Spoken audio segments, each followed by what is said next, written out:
स्वागत आपका NH24/7 पर। आप देख रहे हैं बैठका और मैं हूं आपके साथ साधना पांडे। छत्तीसगढ़ का सबसे बड़ा ये डिबेट शो है, एक ऐसा प्लेटफॉर्म है जहां पर हम जनता से जुड़े हुए मुद्दों पर बात करते हैं। और आज बात होगी किसानों के नाम पर हुए सहकारी बैंक में करोड़ों के घोटाले की। कैसे हुआ है ये गड़बड़ झाला, बताएंगे आपको आज के हमारे शो में फर्जीवाड़ा सहकारिता वाला में।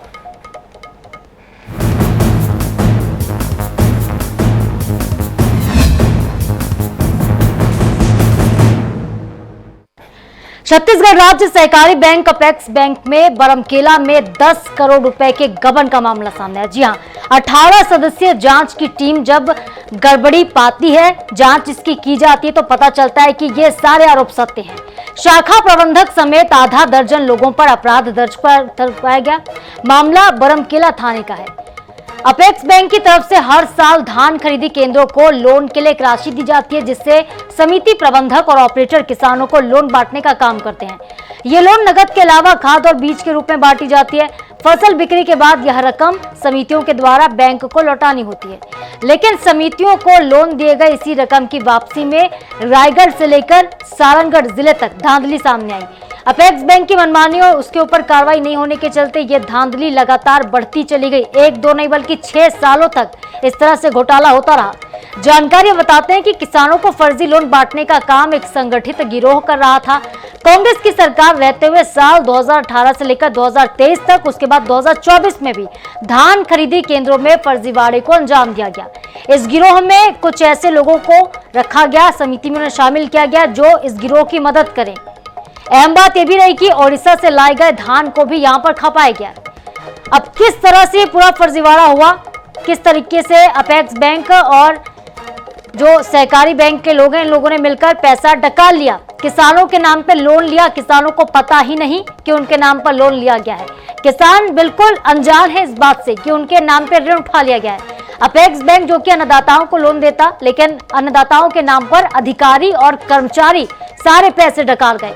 और चले कैसे ये फर्जीवाड़ा हुआ है समझते हैं। हमारे साथ कुछ खास मेहमान जो हैं वो जुड़ रहे हैं चर्चा के लिए बैठका में। तो देखिए, आज का विषय जैसा मैंने आपको बता दिया कि फर्जीवाड़ा सहकारिता वाला है और ये गड़बड़ी कितनी अंदर तक हुई है और किस तरह से हुई है, आज हम बात करेंगे इस विषय पर। हमारे साथ दो खास मेहमान जुड़ गए हैं। हमारे साथ हैं अशोक बजाज साहब, पूर्व अध्यक्ष अपेक्स बैंक के और बीजेपी के नेता भी। बहुत स्वागत सर आपका। हमारे साथ है अभय नारायण जी, कांग्रेस के प्रवक्ता हैं।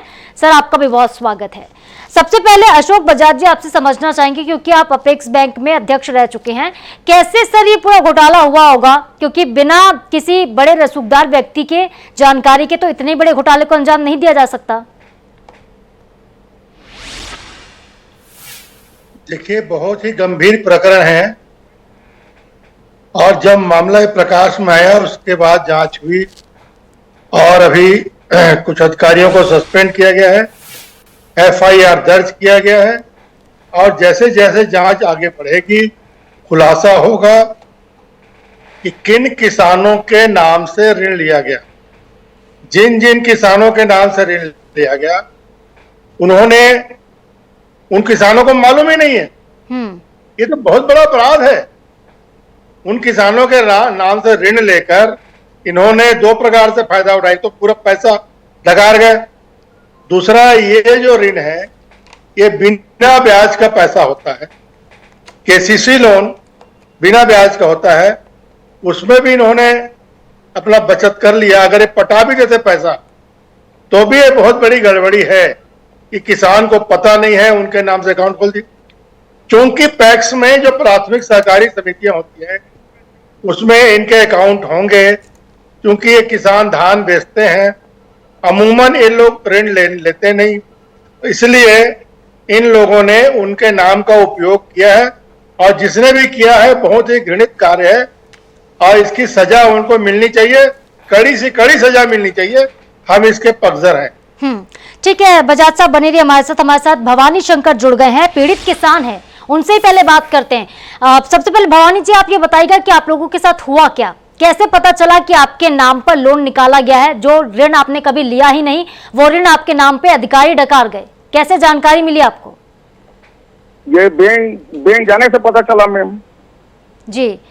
फिर किस बात, जैसे आपको पता चला, जानकारी मिली, उसके बाद क्या आपने त्वरित इस पर एक्शन लिया, पुलिस में जाकर FIR करवाई?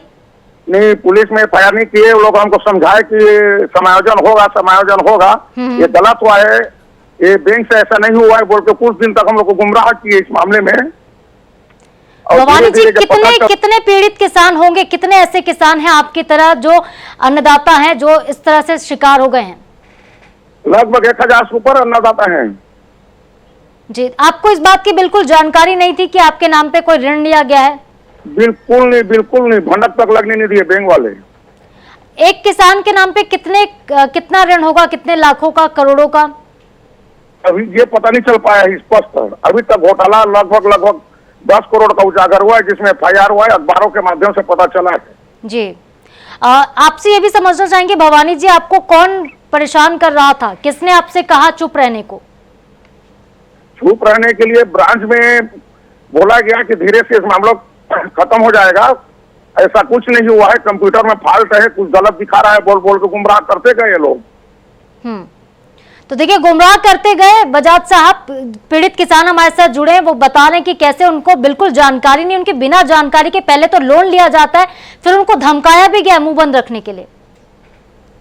नहीं, इनसे ये पूछिए कि इन्होंने क्या पहले ऋण लिया था क्या, या पहली बार ऐसा हुआ है कि उनके खाते से ऋण निकाला गया है? ठीक है सर, वो जुड़े हुए वो आपको सुन भी रहे हैं। भवानी जी, सवाल आपसे कि क्या ऋण आपने पहले उठाया था? नहीं, उठाए नहीं थे हम लोग। पहले उठाए थे, फिर जमा कर दिए थे। धान बेचने के बाद जमा हो जाता है अपने आप। सर, कितना ऋण आपने लिया था पहले इस बैंक के जरिए? मैं 37,000 का ऋण लिया था। तो आपने पूरा ये क्लियर कर दिया था, कोई भी ऋण बाकी नहीं? हाँ, पूरा धान बेचने के बाद तो पूरा क्लियर हो जाता है, वो जमा हो जाता है वहाँ ऑटोमेटिक। ठीक है बजाज साहब, आपके सवालों का जवाब ये रहा कि वो बता रहे हैं ऋण लिया था लेकिन चुका दिया था, उसके बावजूद उनके ऊपर ऋण आ गया, वो भी लाखों का, करोड़ों का। वो मैडम जी सर, बोलिए। अब ये लोग किसानों से कम, जो समिति में किसानों का जो आय का जो कमीशन का जो बोनस जमा रहता है समिति में लाख करोड़ रुपया, उसको ये लोग गबन कर दिए हैं। किस तरह से पूरा गबन हुआ है, थोड़ी और जानकारी आप दीजिएगा, क्योंकि मुझे लगता है आप बहुत पहले तक इस मामले को समझ चुके हैं। बता रहा हूँ मैं आपको जी। धान खरीदी में समिति प्रबंधकों को शासन की ओर से प्रोत्साहन राशि मिलती है, कुछ बोनस, कुछ कमीशन मिलता है जो समिति के खाते में जमा रहता है जी। वो समिति का पूरा पैसा गमन कर दिए हैं लोग। ये जो पैसे थे प्रोत्साहन राशि के, ये आपको मिलने थे? भुगतान राशि मेरे को मिलने नहीं रही। आप जैसे मतलब किसानों को मिलने थे? नहीं, वो समिति में ही जमा रहता है। समिति में जमा हुए थे, लेकिन समिति के अफसरों ने डकाल लिए, ये कह रहे हैं आप? हाँ। बजाज साहब, देखिए कितना बड़ा खेल हुआ है। नहीं, ये जो प्रोत्साहन राशि वाली बात बता रहे हैं, ये अलग घोटाला है। प्रोत्साहन राशि धान खरीदी के एवज में जिन समितियों में जीरो शॉर्टेज आता है उन समितियों को सरकार देती है, कुछ कर्मचारी रखते हैं, कुछ समिति खाते में जाता है पैसा। ये इसमें किसान को नहीं जाता है, लेकिन चूंकि किसानों की समिति है इसलिए किसान को ही जा रहा है, ऐसा मान के चलिए। लेकिन ये किसान के नाम पर जो ऋण लिया गया, ये दोबारा कैसे ऋण लिया गया? केसीसी लोन तो एक ही बार लिया जाता है। या तो इनका जो 35,000 का ऋण बता रहे हैं भवानी सरकार, ये पिछले साल का ऋण होगा जिनको इन्होंने पटा दिया है जी। और अभी इस साल उनके नाम से फिर इन्होंने 35,000 निकाल दिया इनके फर्जी दस्तखत करके। ऐसा कुछ हुआ होगा। खैर, जांच होने दीजिए, जांच में जो भी जिम्मेदार होगा कोई बचेगा नहीं और इस प्रकार की गड़बड़ी को रोका जाना चाहिए। ये कुल मिलाकर शासन के साथ, किसान के साथ धोखाधड़ी का मामला है। इसमें जो भी जिम्मेदार होगा उसको कड़ी से कड़ी सजा मिलनी चाहिए। बजाज साहब, तो आप इसे शासन के साथ धोखाधड़ी मानते हैं? क्योंकि जो शासन था 2018 से लेकर 2023 तक, 24 तक, माफ कीजिएगा, ये पूरा घोटाला 6 साल तक चला है। कांग्रेस की सरकार थी उस टाइम पे, क्या किसी की मिलीभगत आप देखते हैं इसमें? नहीं, ये बरमकेला सोसाइटी तो अभी 5-6 साल पहले अस्तित्व में आई है, कोई ज्यादा दिन नहीं हुआ, 6-7 साल पहले, है ना। उसके पहले ये अलग प्रकार से यहाँ पर व्यवस्था थी। जिला सहकारी बैंक तो इसी घोटाले के चक्कर में रायगढ़ जिला सहकारी बैंक के अंतर्गत ये बरमकेला जो आता था पहले, है ना, अब ये वो जो पूरा बैंक ही डूबत खाते में चला गया कांग्रेस के राज में। जब 2000 और 2003 में कांग्रेस की सरकार थी तो जिला सहकारी केंद्रीय बैंक रायगढ़ डूब गया और रिजर्व बैंक ऑफ इंडिया ने उसका लाइसेंस रद्द कर दिया। उसके बाद इसको चलाने के लिए अपेक्स बैंक को सौंपा गया। तो अब अपेक्स बैंक ने एक नई शाखा खोली, अभी 5-6 साल पहले ये शाखा, और जब 7 से साल शाखा पहले खुली है शुरू हुई। बजाज साहब, लगता है कि तब से घोटाला शुरू हो गया था। हम थोड़ा बातचीत कर लेते हैं अभय नारायण जी से, भी हमारे साथ जुड़े हुए हैं, कांग्रेस के प्रवक्ता। अभय नारायण जी, क्या राय है आपकी इस पूरे घोटाले को लेकर? साधना जी, निश्चित रूप से ये बड़ी गड़बड़ी है। उन लोगों के साथ जो भरोसा करते हैं कोऑपरेटिव पे, जो भरोसा करते हैं सरकार पे, और किसानों को छत्तीसगढ़ के ऐसा लगता है कि 2018 के बाद से लगातार, चाहे भूपेश बघेल की कांग्रेस सरकार रही हो या वर्तमान की विष्णुदेव साय की सरकार हो, कि सरकार किसानों के लिए काम कर रही है, कि सरकार किसानों को 2500 रुपए कुंटल धान का दे रही है। कि किसान राजीव गांधी न्याय योजना के तहत पहले मिलता था, अब जो बचत की राशि है वो भारतीय जनता पार्टी सीधे दे रही है, एक साथ दे रही है। तो उद्देश्य सरकारों का तो किसानों का भला करना है, लेकिन जो लोग दलाली करने बैठे हैं, जो लोग षड्यंत्र करने बैठे हैं, जो लोग घोटाला करने बैठे हैं, ऐसी मानसिकता के लोगों के द्वारा ये किया गया कृत्य है। अशोक बजाज जी की इस बात से मैं सहमत हूं कि इस पर तत्काल FIR होनी चाहिए, इस पर जांच होनी चाहिए, और जांच में जितना बड़ा आदमी, जितने बड़े नेता, जितने बड़े अधिकारी का संरक्षण और हाथ रहे, उनको भी नहीं बख्शना चाहिए। बरमकेला शाखा जिस जिले के अंदर आती है, उस जिले के जो बैंक के अधिकारी हैं वो क्या करते रहे? आज का अभी आपको किसान भाई ने बताया कि 10,000 रुपए प्रति एकड़ के हिसाब से, या जितना उसको खाद और बीज के लिए जो लोन चाहिए होता है, और नकदी राशि, खाद भी देती है सोसाइटी, बीज भी देती है सोसाइटी, और नगद पैसा मजदूरी के लिए देती है। जो भी 5 एकड़ 4 एकड़ 6 एकड़ किसान 30-35 या 50,000 रुपया लेता है, वो राशि धान बेचते ही काट ली जाती है। जैसे ही वो धान बेचेगा, उसके खाते में धान का पैसा आएगा, तो सोसाइटी उस ऋण को काट लेती है, काटने के बाद उसको पेमेंट करती है। फिर ये अलग से ऋण कहां से आ गया?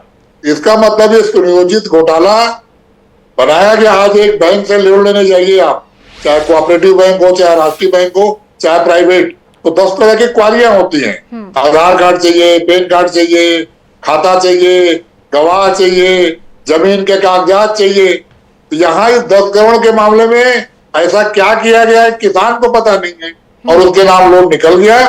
इसका मतलब बहुत सी योजनाओं का पैसा इन्होंने इकट्ठा करके निकाला, और किसानों के नाम पर ऋण काट लेते थे, लेकिन ऋण को जमा नहीं करते रहे होंगे। ये घोटाला हो सकता है, क्योंकि अशोक बजाज जी अपेक्स बैंक के अध्यक्ष रहे हैं, उनका अपना अनुभव है। हमारे यहाँ बैजनाथ चंद्राकर जी हैं बिलासपुर में, वो अध्यक्ष थे। प्रमोद नायक जी जिला सहकारी बैंक के, तो हमने थोड़ा नजदीक से देखा है कि कोऑपरेटिव सोसाइटियां काम कर रही हैं। सर, ऐसा नहीं लगता कि जो कोऑपरेटिव बैंक है इसका नाम बदल के अब करप्ट बैंक रख देना चाहिए? इतना करप्शन, अंबिकापुर में सहकारी समिति जामड़ी में इतना बड़ा घोटाला हुआ, 23 करोड़ का घोटाला वहां पर होता है, 10 करोड़ का घोटाला बरमकेला में हुआ सहकारी बैंक पे। जी सर, देखिए, जो डिजिटल करने का काम चालू हुआ बैंकों में, तो राष्ट्रीय बैंक तो डिजिटल हो गए, प्राइवेट बैंक भी डिजिटल ही स्टार्ट हुए, लेकिन कोऑपरेटिव बैंकों को डिजिटल करने के काम में सरकार ने देर की। फंड लगता है, पैसा लगता है, बैंकों में उतनी आवक नहीं होती कि किया जाए। तो डिजिटल का काम भूपेश सरकार ने चालू किया था, और मैक्सिमम डिजिटल करने का काम कर लिया। देखिए, अगर उसके नाम पे लोन निकलेगा तो उसको उसके नंबर में मैसेज आना चाहिए, ये नंबर भी दूसरा डाल देते हैं जो फर्जी करने वाले लोग हैं। बिलासपुर के तो एक कोऑपरेटिव बैंक के ये कमाल हुआ था कि पैसा वहां के कर्मचारी महिला थी, वो निकाल लेती थी, अंगूठा किसका है, साइन किसने किया नहीं मालूम। अचानक लोगों को मालूम चला कि उनके खाते में पासबुक में बैलेंस दिखा रहा है, लेकिन बैंक में बैलेंस नहीं दिखा रहा है। तो वो घोटाला सामने आया, वो महिला जेल गई उस पैसे को लेने के लिए। आज भी लोग भटक रहे हैं, वो भी 20 लाख के ऊपर का घोटाला था। तो ऐसे जो बिना डिजिटल वाले बैंक है, जहां आपका रिकॉर्ड पूरी एंट्री होती है, वहां एक समस्या ज्यादा उत्पन्न हुई। तो आज सबसे पहले तो अशोक बजाज जी बैठे हैं, बहुत अच्छे पद पर हैं, और सरकार में लोग उनकी सुनेंगे।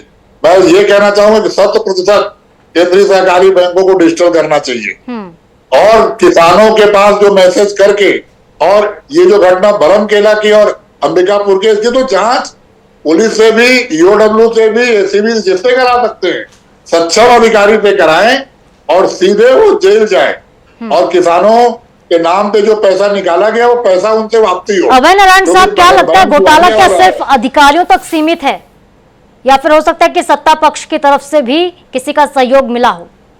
निश्चित रूप से संरक्षण होगा। लेकिन सरकार तो आपकी थी सर, 6 साल के घोटाले में 5 साल तक आपकी सरकार थी जी सर। 6 साल तक ये पूरा घोटाला होता रहा, 2018 से लेकर 2024 तक, और 2018 से 23 तक तो कांग्रेस की ही सरकार थी। देखिए, जब कोई चीज सामने आती है, आज 2024-25 में मामला सामने आया जब किसानों को मालूम चला कि उनके नाम से लोन अभी तक मालूम ही नहीं चला। किसान को पता ही नहीं है कि किसान धान बेच रहा है, कर्जा ले रहा है, अपना पैसा कटवा रहा है। जब घटना सामने आएगी तो कोई चीज मालूम होती है। मैंने कहा ना कि डिजिटल करने का काम भूपेश बघेल सरकार ने चालू किया था और बहुत से बैंकों को डिजिटल कर दिया। जहां समस्या उत्पन्न नहीं होती थी, जहां डिजिटल नहीं हुए, वहां अधिकारी खेल खेलते रहे। ये तो पूरा का पूरा मामला संरक्षण का है, संरक्षण अधिकारी का था। सर, सवाल यही तो है ना कि संरक्षण दे कौन रहा है? आखिर कौन जो रसूखदार बैठा है वहां पर जो उनको संरक्षण दे रहा है? यही जांच में सामने आना चाहिए। बजाज साहब का इतना आसान हो गया कोऑपरेटिव बैंक में घोटाला करना कि कोई भी अधिकारी कर्मचारी मिलकर कोऑपरेटिव बैंक को लूट रहे हैं, किसानों के नाम पे लूट हो रही है। क्या इतना आसान हो गया है इस तरह से गबन करना? बजाज साहब, जांच हो रही है, जांच होने दीजिए। ये अजीब टाइप का घोटाले की बात आ रही है कि जहां पर एक डंडा गार्ड यानी चौकीदार होता है, उसका भी हाथ है, उसके खिलाफ भी FIR हुए, वो भी दोषी प्रथम दृष्टि में माना जा रहा है। माने आखिर जिसके हाथ में कोई कलम नहीं है उसने भी किस प्रकार से घोटाला कर दिया, माने किस स्तर तक ये घोटाला हुआ है इसका अंदाज लगाया जा सकता है। अगर एक चौकीदार भी घोटाले में शामिल है, कोई अगर कैशियर, अगर ब्रांच मैनेजर या कोई क्लर्क अगर शामिल है तो बात समझ में आती है। कोई व्यवस्थापक, सर यही तो बात हो गई ना कि छोटी मछलियों को फंसा दिया गया और वो सबके सामने आ जाएंगी। जो बड़े मगरमच्छ है वो तो बच जाते हैं हर बार। हेलो मैडम जी, भवानी जी कुछ बोलना चाहते हैं, पीड़ित किसान जो हमारे साथ लगातार बने। बजाज साहब, मैं आपके पास आऊंगी। भवानी जी कुछ बोल रहे हैं, उनको सुन लेते हैं। मैडम, ये जो घोटाला हुआ है इसमें समिति प्रबंधक की भूमिका सबसे ज्यादा है, लेकिन इस मामले में जो FIR हुई है केवल बैंक के प्रबंधक के खिलाफ हुई है। क्या समिति का जो पैसा निकला है समिति प्रबंधक को पता नहीं है अभी तक? बहुत बड़ा सवाल है, अहम सवाल। बजाज साहब, आपसे ही लूंगी मैं। समिति प्रबंधक पर FIR नहीं, उन पर कार्रवाई नहीं हुई है। हाँ, जो भी गड़बड़ किया है जांच के दायरे में आएगा, उसका नाम आएगा तो उसके खिलाफ कार्रवाई होनी चाहिए। अभी हम इसका पता करेंगे कैसे गड़बड़ी हुई है, क्या है, और जांच तो रिपोर्ट आने दीजिए, कोई बचेगा नहीं। लेकिन इस समिति स्तर पे एक गड़बड़ी हुई है, समिति में घोटाला हुआ है। समिति के अगर किसी किसान को ऋण देना होता है तो वो समिति प्रबंधक स्वीकृत करता है या वहां की ऋण समिति स्वीकृत करती है, उसके बाद उसे KCC लोन दिया जाता है। अब इन बैंक के जो अधिकारी कर्मचारी हैं बरमकेला के, उनकी क्या भूमिका थी और किसने उकसाया, ऐसा करने के लिए किसने प्रेरित किया, ये अहम प्रश्न है। और इसकी जांच होने दीजिए, उसके बाद दूध का दूध पानी पानी होगा। और इस प्रकार के जहां जहां भी हुए, केवल बरमकेला ब्रांच के अंतर्गत नहीं, और भी ब्रांचों में अगर ऐसा हुआ होगा तो इसका ऑडिट कराया जाए। ऑडिट कराने के बाद जो भी गड़बड़ी किया, जिस सोसाइटी में, जिस पैक्स या लैम्स में ये गड़बड़ी पाई गई, वो जिस ब्रांच के अंतर्गत है, और उसमें जहां जहां ये प्रकरण इस प्रकार के आते हैं सब जगह कार्रवाई होनी चाहिए, सभी जगह FIR होनी चाहिए। इसमें सहकारी आंदोलन की पवित्रता को दोष नहीं दिया जा सकता। सहकारिता एक अलग चीज है और सहकारिता की भावना को, सहकारिता की पवित्रता को जो लोग कुचलने का प्रयास कर रहे हैं उनके खिलाफ पुलिस को एक्शन लेना चाहिए, बड़ी कार्रवाई करनी। सर, लेकिन देखिए सवाल बनता है कि जब जो समिति बनाई गई थी, बजाज साहब, जो समिति बनी थी, समिति ने जब जांच की तो सिर्फ बैंक के कर्मचारियों पर और ब्रांच के मैनेजर पर FIR हुई है। क्या थोड़ी भी संलिप्तता उन्हें समझने है कि समिति के लोग भी इसमें शामिल हो सकते हैं? क्योंकि बैंक का तो जो बता रहे हैं, देखिए क्लर्क से लेकर चौकीदार से लेकर ब्रांच से निकलता है ना, स्वीकृत सोसाइटी से होती है, समिति में स्वीकृत होती है ऋण, पैसा ब्रांच से निकलता है। तो इन्होंने कैसे गड़बड़ी के अकाउंट में, ये जांच में आया होगा तभी किए हैं, ऐसा नहीं है। और समिति प्रबंधक भी अगर दोषी होगा तो कैसे बच सकता है? एफआईआर हुई है, अब उसमें हमारा कोई सीधा हस्तक्षेप नहीं हो सकता। मैं ये पूछना चाहता हूँ बजाज साहब, और हमें इंतजार करना चाहिए, और जिसने भी कोऑपरेटिव भावना को कुचला है उसके खिलाफ कड़ी कार्रवाई। ठीक है बजाज साहब, किसान कुछ पूछ रहे हैं आपसे, एक बार फिर से मैं उनको लेना चाहूंगी। जी भवानी जी बोलिए। हाँ, जो समिति का पैसा निकल गया है, अब किसानों को समिति कुछ पैसा की जरूरत रहेगा, ये जांच चलता रहेगा 5 साल 7 साल, तो समिति के पैसा की भरपाई कौन करेगा? बहुत बड़ा सवाल, सबसे अहम सवाल है, भरपाई कौन करेगा? और अगर किसानों को आगे ऋण चाहिए होगा तो कैसे मिलेगा बजाज साहब? किसानों के ऋण वितरण के संबंध में इस प्रकार से कोई बाधा नहीं आएगी, क्योंकि किसान कहीं जिम्मेदार नहीं है। अगर किसान जिम्मेदार होता तो किसानों को ऋण नहीं मिलता। किसानों को उनके कृषि के ऋण, ये केसीसी लोन मिलेगा। अगर कहीं कोई बाधा आएगी तो हम लोग बैठे और इसके बारे में चर्चा करेंगे। किसानों को ऋण मिलेगा, इसमें कोई दिक्कत नहीं। बजाज साहब, क्या ये संभव है कि जो पैसे डकार गए हैं अधिकारी, वो पैसे वापस आ जाएं, उन्हें वापस लाया जाएगा, उन पैसों को रिकवर किया जाएगा क्या अमाउंट? वापस तो वसूली तो होगी ना। अभी तो देखिए, ऑडिट होने दीजिए, एफआईआर हुआ, पुलिस को जांच करने दीजिए, पैसा तो इनको कहीं से लाख देना पड़ेगा। लेकिन पैसा जमा करने से अपराध से मुक्त नहीं हो जाते हैं। ऐसे लोगों को तो और भी सजा मिलेगी ना। केवल पैसा जमा करना मात्र ही अपराध से मुक्ति होना ऐसा नहीं है। ठीक है, किसानों की क्या मांग है, जरा उनसे और समझते हैं। क्या चाहते क्या आप भवानी जी? मैं चाहता हूँ समिति का जो पैसा गमन हुआ है, समिति का पैसा सरकार किसी भी तरह से समायोजन करे, किसानों को असुविधा ना हो। अब मुख्य भूमिका समिति प्रबंधकों की है। उनके जानकारी भी, अगर बैंक से पैसा नहीं निकला है, लेकिन अभी तक जांच में समिति प्रबंधक किसी प्रकार को दोषी ठहराया नहीं गया है। आखिर ये जांच कितना दिन तक चलेगा? 6 महीना, 2 महीना, 3 महीना, सालों तक इन मामलों को दबाने की जांच चलता रहेगा। तो देखिए, जांच कितने दिन चलेगी? और अभय नारायण जी, सवाल तो ये भी बनता है कि जांच कांग्रेस ने क्यों नहीं करवाई? साधना जी, मैंने पहले भी कहा कि कांग्रेस के समय ये घोटाले की जानकारी नहीं हुई, इसलिए जांच नहीं हुई। अगर शासन के नाक के नीचे से सहकारी बैंकों में करोड़ों रुपए का खेल हो रहा है, गड़बड़ झाला हो रहा है, और जानकारी किसी को नहीं हो रही है। सर, ऐसे कैसे चलेगी सरकार? किसान को ही नहीं पता, जब किसान को ही नहीं पता कि उसके नाम से ऋण निकला है, तो कौन शिकायत करेगा? शिकायत करता तो सामने आना पड़ेगा ना।